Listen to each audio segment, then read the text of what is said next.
Hello guys, क्या हाल चाल। मेरा नाम है कनेश, आप देख रहे लो 91। तो लास्ट वीडियो बचती है एविडेंस एक्ट की, मतलब बीएसए की कौन सी एग्जामिनेशन ऑफ फिटनेस, इसको कंप्लीट करते हैं।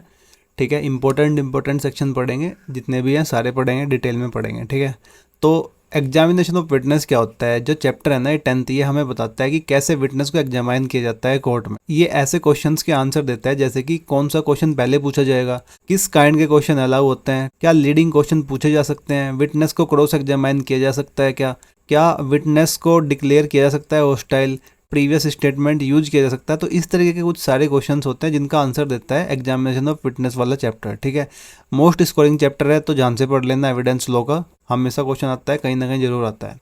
सेक्शन 140 और 141 पढ़ेंगे। पहले पढ़ेंगे सेक्शन 140, ज़्यादा कुछ नहीं है, इजी सा सेक्शन है। तो सेक्शन 140 शुरू में ही क्या कह देता है कि the order in which witnesses are produced and examined shall be regulated by the law and practice for the time being relating to civil and criminal procedure respectively and in the absence of any such law by the discretion of the court। यहाँ पे discretion of the court लिखा गया है। ठीक है, इसका मतलब क्या है समझाऊंगा।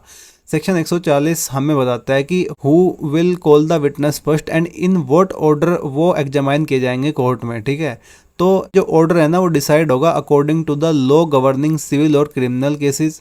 ठीक है, या फिर अगर वहां पे कोई लॉ नहीं है तो कोर्ट सेल्फ डिसाइड करेगा ऑर्डर को। रूल नंबर 1 क्या है, according to the law governing civil और क्रिमिनल केसेस। अगर वहां पे कोई ऑलरेडी लॉ है जो बताता है कि कोर्ट कैसे एग्जामाइन करेगा विटनेस को, तो कोर्ट फॉलो करेगा। ठीक है, जैसे कि क्रिमिनल केसेस में बीएनएसएस है, ठीक है, प्रोसीजरल लॉ है, और सिविल केसेस के लिए कौन है, सीपीसी है। ठीक है, ध्यान रखना। रूल नंबर 2 क्या है कि अगर वहां पे कोई लॉ नहीं है तो कोर्ट डिसाइड करता है। कभी कभी कोई भी लॉ स्पेसिफाई नहीं करता है कि कौन से ऑर्डर में विटनेस को एग्जामाइन किया जाएगा, तो उस केस में जज के पास डिस्क्रिशन होती है, मतलब पावर होती है टू डिसाइड द ऑर्डर। ठीक है, यहाँ ये दो बात कहता है सेक्शन 140। नेक्स्ट है सेक्शन 141। 141 क्या कहता है, जज to decide as to admissibility of evidence. Admissibility of evidence के बारे में बात की गई, जज डिसाइड करेंगे। जज डिसाइड करेंगे whether a piece of evidence can be accepted in court, a party can not produce any evidence they want. मतलब जज डिसाइड करेगी कि एक पीस ऑफ एविडेंस एक्सेप्ट किया जाएगा या नहीं किया जाएगा कोर्ट में। ठीक है, पार्टी प्रोड्यूस नहीं कर सकती कोई भी एविडेंस जो वो चाहते हैं। ठीक है, जज देखता है कि अगर एविडेंस लीगली रेलेवेंट है केस से या नहीं, तो अगर है तो जज उसको अलाउ करता है, अगर नहीं है तो जज उसको रिजेक्ट करता है। तो सेक्शन 141 का 1, 2, 3 क्लोज है इसमें। ठीक है, 1, 2, 3। तो सेक्शन 141 का 1 क्या कहता है, when a party wants to produce evidence, तो जज पूछ सकता है उससे, जज पूछेगा how is this evidence relevant to the case. अगर जज सेटिस्फाइड है कि एविडेंस रेलेवेंट है तो एविडेंस एडमिट किया जाएगा, अगर नहीं है तो एविडेंस रिजेक्ट हो जाएगा। मान के चलो हमारे राहुल भाई साहब हैं, उनका थेफ्ट का ट्रायल चल रहा है, तो राहुल का लॉयर चाहता है प्रोड्यूस करना सीसीटीवी फुटेज। तो जज पूछेगा कि ये सीसीटीवी फुटेज रेलेवेंट कैसे है, तो लॉयर कहेगा कि ये दिखाता है कि राहुल जब चोरी हुई थी तो उस दिन वो दूसरी सिटी में था। तो यहाँ पे जज को लगेगा रेलेवेंट, तो क्या होएगा, सीसीटीवी फुटेज एडमिटेड मानी जाएगी, एडमिट हो जाएगी। ठीक है, सेक्शन 141 का 2 क्या कहता है, sometime one fact can be proved only after another fact is proved first. ठीक है, इसको पहले जो फैक्ट होता है उसको फाउंडेशनल फैक्ट बोलते हैं। तो first prove the foundation then produce the main evidence. कभी कभी एक फैक्ट को प्रूव करने के लिए दूसरा पहले प्रूव करना पड़ता है। ठीक है, तो जो फर्स्ट फैक्ट होता है ना उसको फाउंडेशनल फैक्ट बोलते हैं। ठीक है, तो फर्स्ट प्रूव द फाउंडेशन, उसके बाद प्रोड्यूस करो मेन एविडेंस। तो जैसे कि मान के चलो कोई प्रोड्यूस करना चाहता है एक डाइंग डिक्लेरेशन, डाइंग डिक्लेरेशन को प्रूव करने से पहले उसको पहले प्रूव करना पड़ेगा कि जो पर्सन जिसका आप डाइंग डिक्लेरेशन दे रहे हो उसकी डेथ हो चुकी है।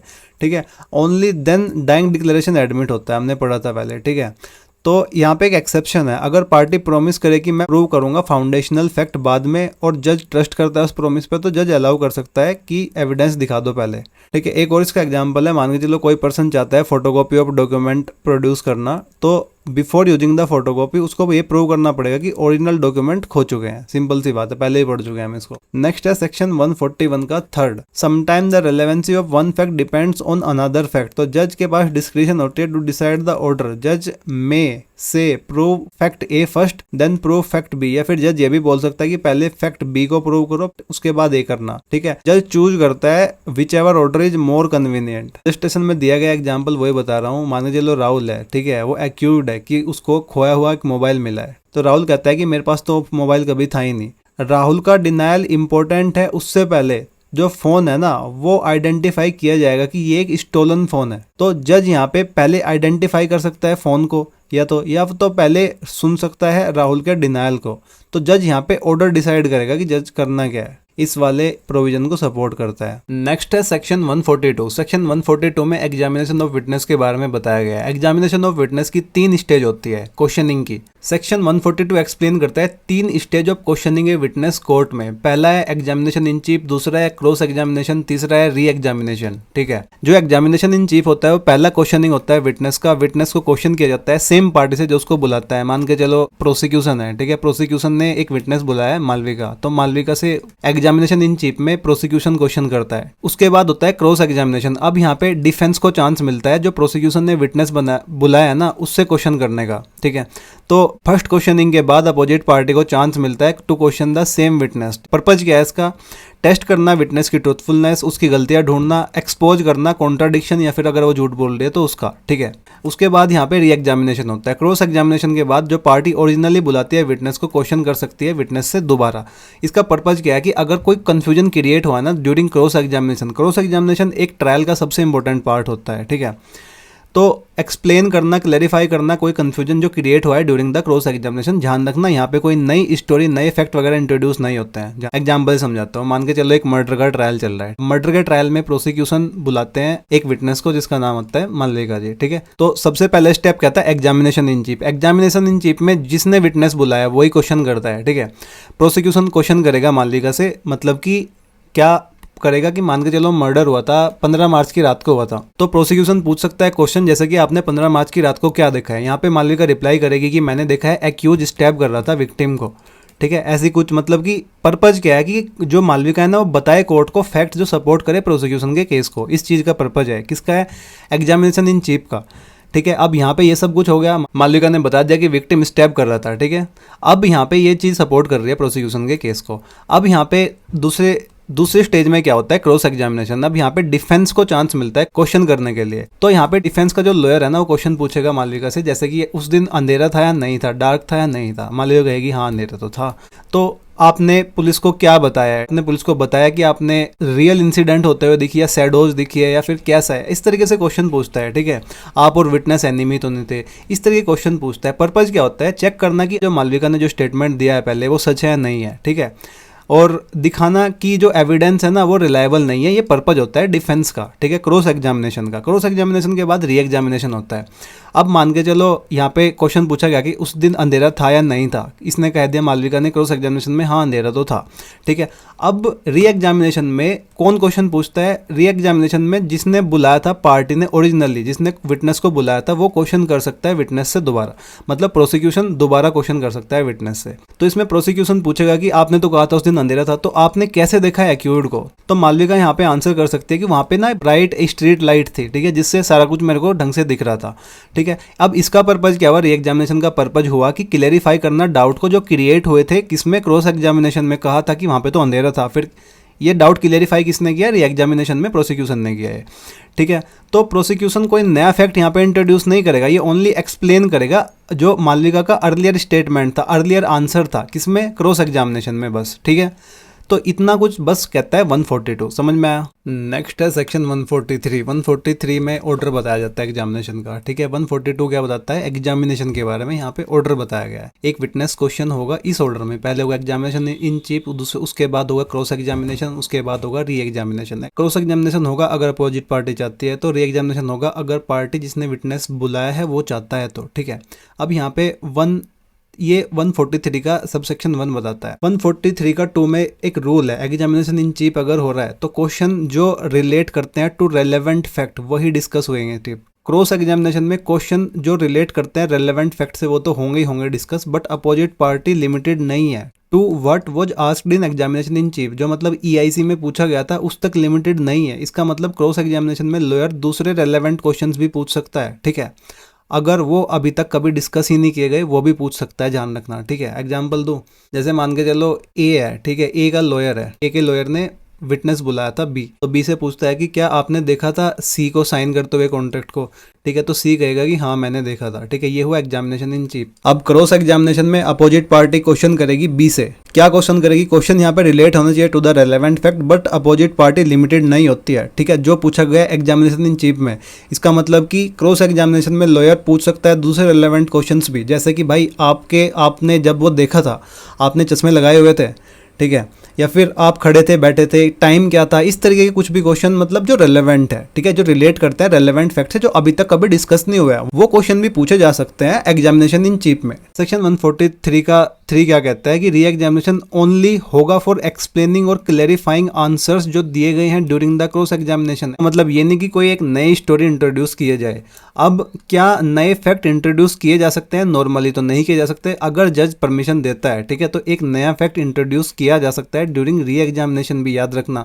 उसके बाद क्या होगा, अगर नया मैटर इंट्रोड्यूस हुआ है री एग्जामिनेशन में, तो अपोजिट पार्टी को दोबारा चांस मिलता है क्रॉस एग्जामाइन करने के लिए विटनेस को on that new matter. Important case है गुलाम रसूल खान वर्सेज वाली खान। क्वेश्चन था कि वेदर क्रॉस एग्जामिनेशन जरूरी है क्या। तो यहाँ पे कोर्ट ने क्या कहा था, cross examination may not always be necessary. अगर एक विटनेस की testimony prima facie unacceptable on its face, मतलब कि इंटरनली कॉन्ट्राडिक्टरी है या फिर ऑब्वियस है, अनरिलायबल लग रही है कि अनरिलायबल ही है, एग्जाम्पल से समझाऊंगा, तो कोर्ट रिजेक्ट करती है इसको विदाउट क्रॉस एग्जामिनेशन। और अगर पार्टी चूज करती है not to cross examine a witness, तो they are generally taken to have accepted the witness evidence. समझ में आया? नहीं आया होगा, समझाता हूँ। क्वेश्चन उठा था कि whether cross examination always mandatory है, नहीं। तो रूल पहला क्या आया था, रूल 1, यहाँ पे हम लिखते हैं रूल 1 आया कि क्रॉस एग्जामिनेशन हमेशा जरूरी नहीं है, लिखा हुआ है। अब इसमें रीजन भी लिखा हुआ है, इफ ए विटनेस की testimony is prima facie unacceptable on its face, जैसे कि इंटरनली कॉन्ट्राडिक्टरी है, अनरिलायबल लग रही है, तो कोर्ट उसको रिजेक्ट करता है बिना क्रॉस एग्जामिनेशन। मतलब अगर विटनेस का एविडेंस क्लियरली अनरिलायबल है on the face of it, ठीक है, तो कोर्ट उसको रिजेक्ट कर सकती है बिना क्रॉस एग्जामिनेशन के। एग्जांपल देता हूं, मान के चलो एक विटनेस कहता है, एक विटनेस है डब्लू, वो कहता है कि मैंने इंसिडेंट होते हुए देखी थी 10 PM पे, ठीक है। थोड़ी सी देर बाद ही वो इंसिडेंट, वो कहता है विटनेस कि मैंने देखा था इंसिडेंट 2 PM पे, ठीक है। तो विटनेस यहाँ पे खुद को ही कॉन्ट्राडिक्ट कर रहा है, तो कोर्ट कह सकती है कि उसका विटनेस तो ऑलरेडी अनरिलायबल है, तो कोर्ट रिजेक्ट कर सकती है उसकी टेस्टिमनी बिना विटनेस को क्रॉस एग्जामाइन किए। याद रखना, समझ में आया? रूल नंबर 1 यहाँ तक हमने पढ़ लिया। अभी दूसरा क्या है, पे party choose not to cross examine a witness, they are generally taken to have accepted the witness is evidence. मतलब कि अगर एक विटनेस एविडेंस देता है अगेंस्ट यू, तो आप चूज करते हो नॉट टू क्रॉस एग्जामाइन, तो कोर्ट विल एज्यूम कि you do not dispute that evidence. ध्यान रखना, ठीक है, कोर्ट एज्यूम कर लेगी कि they are generally taken to have accepted the witness's evidence. समझ में? एक एग्जांपल समझते हैं, मान के चलो राहुल है, ठीक है, और अमित है, 2 बंदे हैं। राहुल कहता है कि मैंने देखा है अमित को साइन करते हुए एग्रीमेंट को, ठीक है। अब अमित का टर्न है क्रॉस एग्जामाइन करने के लिए राहुल को, बट जो अमित का लॉयर है ना, वो कहता है कि कोई क्वेश्चन ही नहीं है, ठीक है। बाद में अमित इजीली आर्ग्यू नहीं कर सकता कि राहुल झूठ बोल रहा था। क्यों? क्योंकि अमित के पास अपॉर्चुनिटी थी राहुल को चैलेंज करने की, राहुल के एविडेंस को चैलेंज करने की थ्रू क्रॉस एग्जामिनेशन, बट उसने ये चूज नहीं किया, ठीक है। तो यहाँ पे अगर आप चूज करते हो नॉट टू क्रॉस एग्जामाइन, तो कोर्ट यूजुअली एज्यूम करती है कि you do not dispute that evidence. ध्यान रखना। नेक्स्ट है section 144 144 cross examination of a person जिसको बुलाया जाता है डॉक्यूमेंट प्रोड्यूस करने के लिए।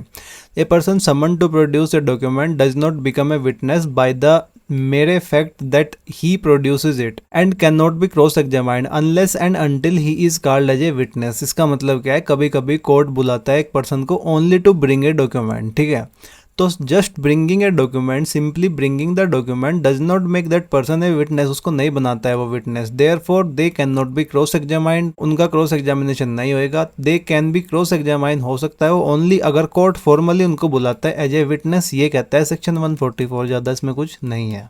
सेक्शन 145 बताता है करेक्टर विटनेस के बारे में। करेक्टर विटनेस कौन होता है, पहले मैं वो बता देता हूँ। करेक्टर विटनेस वो होता है जो बताता है किसी बंदे का करेक्टर, ठीक है। Character witness is a person who comes to court only to tell the court about another person's character और रेपुटेशन। मतलब एक करेक्टर विटनेस वो होता है जो कोर्ट में आता है, ठीक है, और बताता है about the another person's character के बारे में बताता है या फिर उसकी रेपुटेशन के बारे में बताता है। सेक्शन 145 क्लियरली कहता है कि करेक्टर विटनेस को क्रॉस एग्जामाइन किया जा सकता है, ठीक है, और री एग्जामाइन भी किया जा सकता है जस्ट लाइक अदर विटनेस। ध्यान रखना, ठीक है। तो करेक्टर विटनेस कौन होता है? एक करेक्टर विटनेस वो होता है जो कहता है जैसे कि राहुल एक ऑनेस्ट बंदा है, ठीक है, राहुल की गुड रेपुटेशन है सोसाइटी में, वो पीसफुल बंदा है, ठीक है। तो विटनेस यहाँ पे एविडेंस नहीं दे रहा है about the crime itself, but person के कैरेक्टर को बता रहा है वो, ठीक है। तो सेक्शन 145 सिर्फ यही कहता है करेक्टर विटनेस को क्रॉस एग्जामाइन किया जा सकता है, री एग्जामाइन भी किया जा सकता है जैसे दूसरे विटनेस को किया जाता है। सिंपल सी बात है। नेक्स्ट है सेक्शन 146, बात करता है लीडिंग क्वेश्चंस के बारे में। लीडिंग क्वेश्चंस कौन से होते हैं? लीडिंग क्वेश्चन वो क्वेश्चन होता है जो सजेस्ट करता है खुद के आंसर को। इट इधर points the witness toward the answer, या तो ये पॉइंट करता है विटनेस को toward the answer, the questioner wants, जो क्वेश्चनर को चाहिए होता है, या फिर ये एज्यूम करता है कि एक disputed fact as if it were already proved. यहाँ पे एक एग्जांपल लिखा है वो पढ़ो। लॉयर कहता है you so Rahul hit Aman, did not you. तो क्वेश्चन ऑलरेडी सजेस्ट कर रहा है कि एक्सपेक्टेड आंसर हाँ होना चाहिए, ठीक है। तो ये लीडिंग क्वेश्चन हुआ, ठीक है। Instead of asking the witness to tell the fact, question put करता है answer into the witness's mouth, जैसे कि इस क्वेश्चन में हुआ है। तो इसका एक रूल है, during examination in chief EIC और RE, ठीक है, during examination cheap and re examination leading question generally allow नहीं होते हैं अगर अपोजिट पार्टी ऑब्जेक्ट करती है तो। हाउएवर जज परमिट कर सकता है अप्रोप्रिएट केसेस में। क्यों? क्योंकि जो एग्जामिनेशन इन चीफ होता है ना, हमने पढ़ा था ना पहले, एग्जामिनेशन इन चीफ में विटनेस को फैक्ट्स बताने होते हैं अपने खुद के वर्ड में, ठीक है, ना कि सिंपली एग्री कर रहा है जो लॉयर सजेस्ट कर रहा है उससे ही, ठीक है।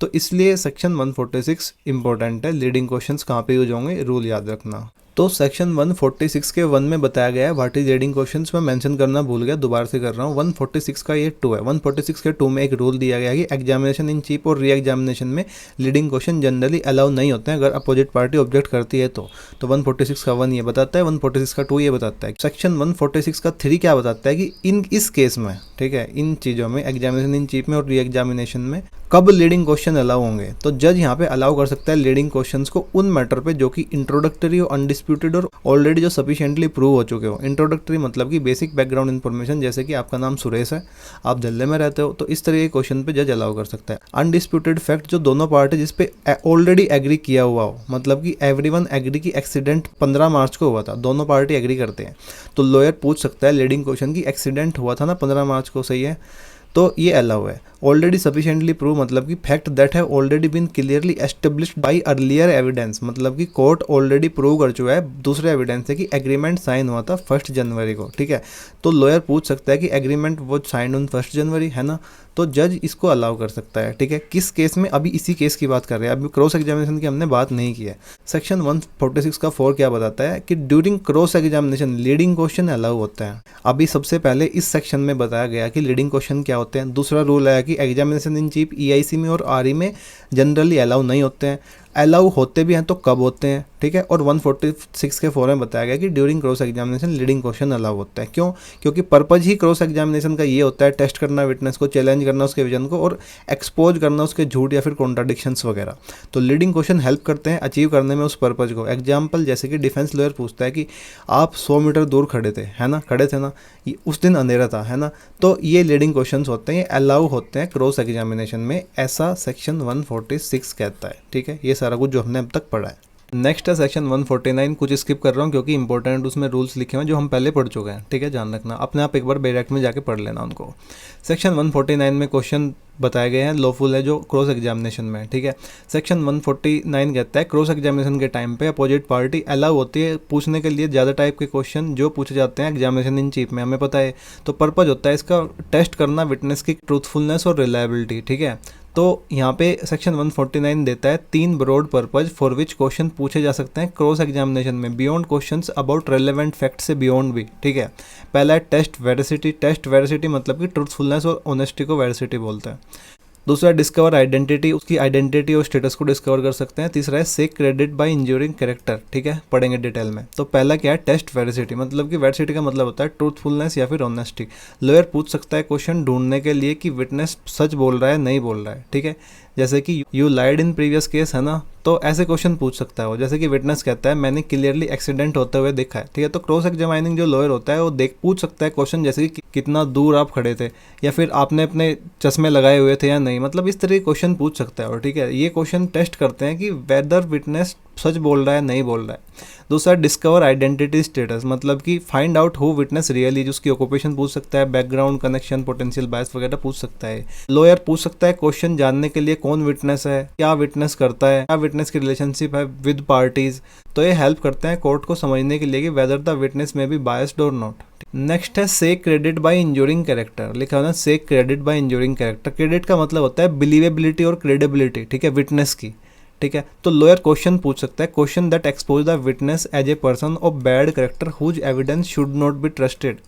मतलब कि क्या लिखा गया है यहाँ पे, लॉयर क्वेश्चन पूछ सकता है ये दिखाने के लिए कि विटनेस को बिलीव नहीं किया जा सकता, ठीक है। कभी कभी ये क्वेश्चंस एक्सपोज कर सकते हैं विटनेस को टू क्राइम, पेनल्टी या फिर एक फोरफीचर, मतलब कि जो उसके राइट्स होते हैं उनको लूज करना में, तो वो क्वेश्चन अलाउ होते हैं अगर जेन्युइनली रिलेट करे वो टू द विटनेस क्रेडिबिलिटी, ठीक है। जैसे कि विटनेस क्लेम करता है कि मैं कंप्लीटली एक ऑनेस्ट पर्सन हूँ, ठीक है, तो क्रॉस एग्जामिनिंग लॉयर पूछ सकता है कि वेदर आप कन्विक्ट किए गए थे चीटिंग के लिए लास्ट ईयर, ऐसे क्वेश्चन पूछ सकता है वो, ठीक है। तो पर्पज इनका होता है टेस्ट करना विटनेस ट्रस्टवर्दी है या नहीं। इंपॉर्टेंटली वही बात लिखी हुई है, question under clause C can be asked even if answer might incriminate witness because the purpose is to test credit not to prosecute them on that basis। मतलब वही है, अगर मान के चलो कभी कभी क्वेश्चंस एक्सपोज कर सकते हैं विटनेस को टू द क्राइम, ठीक है, कभी कभी पेनल्टी के लिए एक्सपोज कर सकते हैं या फिर एक फोरफीचर के लिए, वो अलाउ होते हैं अगर वो रिलेट करे विटनेस की क्रेडिबिलिटी से, ठीक है। वही बात यहाँ पे कही गई है। इंपॉर्टेंट प्रोवाइजो है protection of victim in sexual offence cases, मतलब कि in prosecutions for certain sexual offences under BNS 2023 where consent जहाँ पे इशू होता है, तो defence can not ask question जैसे कि have you had sexual relationship with other person, are you of immoral character, nor can they produce evidence about victim's general immoral character और previous sexual experience to argue that victim consented, ठीक है। समझ में नहीं आएगा, समझाता हूँ। मान के चलो ए वुमन अलेजेस रेप, ठीक है, तो एक्यूज्ड कहता है कि उसकी पहले भी रिलेशनशिप विद अदर मैन, उसने इस बार भी कंसेंट करी होगी, ठीक है। वैसे तो बहुत सारे प्रोविजंस हैं, हमने ऑलरेडी पढ़ चुके हैं, बट सेक्शन 149 एक्सप्रेसली प्रोहिबिट करता है कि विक्टिम की पास्ट सेक्सुअल हिस्टोरी इरेलेवेंट है डिसाइड करने के लिए कि उसने कंसेंट दी है प्रेजेंट केस में या नहीं, ठीक है। समझ में आया। तो ये इंपॉर्टेंट प्रोवाइड जो है प्रोटेक्ट करता है विक्टिम को सेक्सुअल ऑफेंसेस केसेस में, ध्यान रखना, ठीक है। सारी चीज़ नहीं, आप ये लॉ है भाई, लॉ मेरे को इतना बढ़िया इसीलिए लगता है यहाँ पे हर चीज़ के लिए प्रोविजन है। नेक्स्ट सेक्शन है सेक्शन 157 होस्टाइल विटनेसेस के बारे में बताता है, ठीक है। तो सेक्शन 157 में कहीं ढूंढने मत लगना, होस्टाइल विटनेस लिखा हुआ है, यहाँ पे लिखा हुआ है दो the section itself does not use that phrase, ठीक है। ये जुडिशियली डेवलप होते हैं ये चीज़ें, ठीक है, कंसेप्ट ये लिखे नहीं होते हैं कहीं बेयर एक्ट में, ठीक है। वहाँ पे बस आपको ये लिखा मिलेगा कि question by party to his own witness, ऐसा टाइटल है सेक्शन 157 का। तो मैंने लिखा हुआ है होस्टाइल विटनेस, ध्यान रखना होस्टाइल विटनेसेस आप क्रॉस एग्जामाइन नहीं कर सकते अपने खुद के विटनेस को, जनरल रूल है। बट कभी कभी आपका विटनेस अपनी स्टोरी चेंज कर देता है, होस्टाइल बन जाता है, ठीक है, और सपोर्ट करने लगता है दूसरी पार्टी को। उस सिचुएशन में जज आपको परमिट कर सकता है कि आप पूछ सकते हो अपने विटनेस से सेम काइंड ऑफ क्वेश्चन जो नॉर्मली पूछे जाते हैं ड्यूरिंग क्रॉस एग्जामिनेशन। इसको बोला जाता है डिक्लेयरिंग द विटनेस होस्टाइल। समझ में आया। सेक्शन 157 का सब सेक्शन 1 क्या कहता है, देखो सेक्शन ये लिखा हुआ है, ये अगर ये मान के चलो लिखा हुआ है 157, तो ये हुआ सेक्शन 157 के आगे ब्रैकेट में 1 2 3 लिखा हुआ है, तो ये हुए सब सेक्शन। इसके सामने ABC लिखा हुआ है, सेक्शन 157 के सब सेक्शन 1 के सामने ABC लिखा हुआ है, वो हुए क्लोज, ठीक है। अब सेक्शन 157 का सब सेक्शन 1 के क्लोज A का सब क्लोज ऐसे होगा, फर्स्ट सेकंड थर्ड, ठीक है, ऐसे होगा सब क्लोज। तो पहले आएगा सेक्शन, उसके बाद सब सेक्शन, उसके बाद क्लोज, उसके बाद सब क्लोज। समझ में आया, क्लोज सब क्लोज सेक्शन सब सेक्शन। कभी कभी मेरे से भी मैं इसको कभी कभी होता है कि मैं 157 का क्लोज 1 पढ़ देता हूँ, ठीक है। तो बहुत सारे टीचर्स से हो जाता है, तो इसको इंटरप्रेट आपको खुद करना है, ठीक है। तो ये 157 सेक्शन है, उसके बाद सब सेक्शन आएगा, उसके बाद क्लोज आएगी, उसके बाद सब क्लोज आएगी, ठीक है, ध्यान रखना। सेक्शन सब सेक्शन क्लोज सब क्लोज। तो सब सेक्शन 1 में एक रूल दिया गया है कि इफ़ योर ओन विटनेस अपनी स्टेटमेंट चेंज करता है, रिफ्यूज करता है टू सपोर्ट योर केस और हेल्प करना शुरू कर देता है दूसरी पार्टी की, तो कोर्ट आपको अलाउ करता है to cross examine your own witness, ठीक है। ये आपका राइट नहीं है, ध्यान रखना, ये जज के डिस्क्रिशन पे हमेशा ये डिपेंड करता है, ठीक है। एक एग्जांपल ही समझाता हूँ, जैसे कि मान के चलो राहुल फाइल करता है एक केस अगेंस्ट अमित, तो राहुल बुलाता है सुरेश को, सुरेश भाई साहब है हमारे, उनको बुलाता है एज ए विटनेस। तो बिफोर ट्रायल सुरेश ने पुलिस को बताया था कि मैंने राहुल को देखा था अमित को हिट करते हुए, राहुल को देखा था अमित को हिट करते हुए। तो बट कोर्ट में सडनली सुरेश भाई साहब क्या कहते हैं कि मैंने कुछ नहीं देखा है। तो राहुल का लॉयर पूछता है जज से कि please allow me to treat as hostile witness and ask him cross examination question, ठीक है। कौन पूछेगा, राहुल का लॉयर पूछेगा, ठीक है, राहुल का लॉयर। जज एग्री करेगा। अब राहुल का लॉयर पूछ सकता है कि आपने ऐसे क्वेश्चंस जो क्रॉस एग्जामिनेशन में पूछे जाते हैं कि आपने बताया था पुलिस को कि आपने देखा था अमित को असोल्ट करते हुए राहुल को, तो ऐसे क्वेश्चन पूछे जा सकते हैं, ठीक है। नॉर्मली ऐसे leading question would not be allow, नहीं होते हैं allow against your own witness, but section 157 का 1 परमिट करता है इसको कोर्ट की परमिशन से, ठीक है, यहाँ पे लिखा भी हुआ है। सेक्शन 157 का सब सेक्शन 2 क्या कहता है, ये कहता है कि अगर योर ओन विटनेस होस्टाइल हो जाता है, तो आपको फोर्स नहीं किया जाएगा रिजेक्ट करने के लिए सारे उसके एविडेंस, ठीक है। कोर्ट स्टिल एक्सेप्ट करती है ट्रूथफुल और रिलायबल पार्ट ऑफ विटनेस की टेस्टिमनी। इंपॉर्टेंट केस है भगवान दास वर्सेज स्टेट ऑफ राजस्थान। इसमें कहा क्या गया था कि hostility does not destroy credibility completely, complete destroy नहीं करते क्रेडिबिलिटी, ओनली जो अनरिलायबल पार्ट होता है ना उसको रिजेक्ट किया जाता है, रिलायबल पार्ट होता है उसको स्टिल एक्सेप्ट किया जाता है, ठीक है। अब इसमें हुआ क्या था बेसिकली, इसमें हुआ क्या था, कुछ प्रोसिक्यूशन विटनेस थे जिन्होंने अपना वर्जन कोर्ट में चेंज कर लिया था, ठीक है। मतलब कि उन्होंने पुलिस को कुछ और बताया था और कोर्ट में कुछ और बता रहे थे, इसलिए कि उन्होंने अपनी स्टोरी चेंज कर ली थी। तो प्रोसिक्यूशन ने रिक्वेस्ट किया था कोर्ट से डिक्लेयर करने के लिए उनको हॉस्टाइल विटनेस, ठीक है। उसके बाद प्रोसिक्यूशन ने क्वेश्चन किए थे उनको about their earlier police statement. तो यहाँ पे सुप्रीम कोर्ट ने क्या कहा था कि हॉस्टाइल विटनेस एक यूजलेस विटनेस नहीं होता है, ठीक है।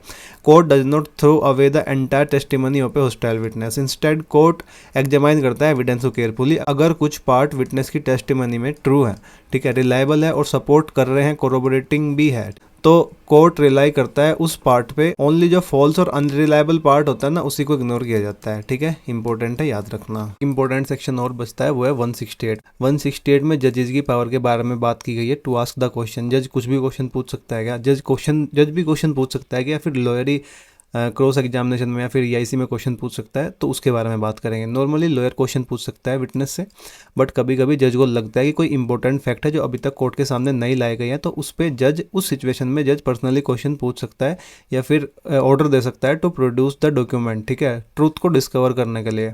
तो जज यहाँ पे एक साइलेंट स्पेक्टेटर नहीं होता है, वो रेस्पॉन्सिबल होता है ट्रुथ को फाइंड करने के लिए। तो यहाँ पे मेन रूल क्या है, जज क्वेश्चन पूछ सकता है, ask any witness any question, किसी भी विटनेस से कोई भी क्वेश्चन पूछ सकता है, ठीक है। किसी भी पार्टी से कोई भी क्वेश्चन पूछ सकता है, कोई भी क्वेश्चन पूछ सकता है at any stage of trial, ठीक है। कोई भी क्वेश्चन किसी भी फॉर्म में पूछ सकता है, ऑर्डर कर सकता है कोई भी डॉक्यूमेंट और थिंग टू बी प्रोड्यूस, ठीक है। पर्पज है only to discover the relevant fact. अब आपके दिमाग में यहाँ पे एक चीज़ आएगी, तो प्रिविलेज जो मिले हैं, ठीक है, तो क्या उनको भी ब्रेक कर सकता है जज, तो उसका आंसर तो नहीं है। आगे प्रोवाइजो में दिया हुआ है कंडीशंस, वो नहीं पूछ सकते हैं, ध्यान रखना। तो क्या लॉयर ऑब्जेक्ट कर सकता है, नहीं कर सकता है। क्या लॉयर क्रॉस एग्जामाइन कर सकता है जज के क्वेश्चन, नहीं ऑटोमेटिकली, बट जब तक जज परमिट नहीं करता है तब तक।